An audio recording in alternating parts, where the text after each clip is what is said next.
बहरा से आइल बानी जहिए से ढंग से न बोला तारू तहिए से ए जा का करे बोला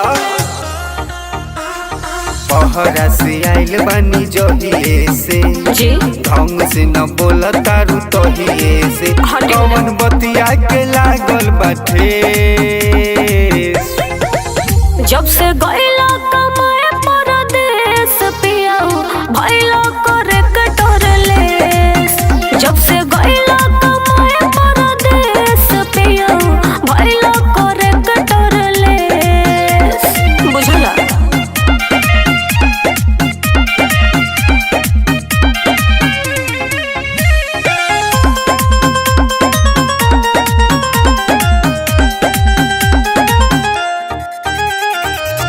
सोचतारू जवन धनी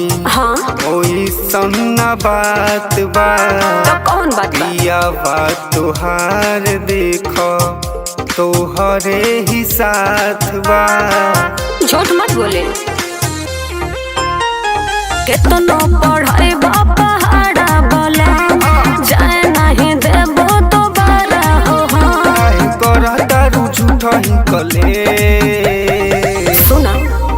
जब से गइला कमाए परदेस पियाऊ भइला करे कटोरलेस जब से गइला कमाए परदेस पियाऊ भइला करे कटोरलेस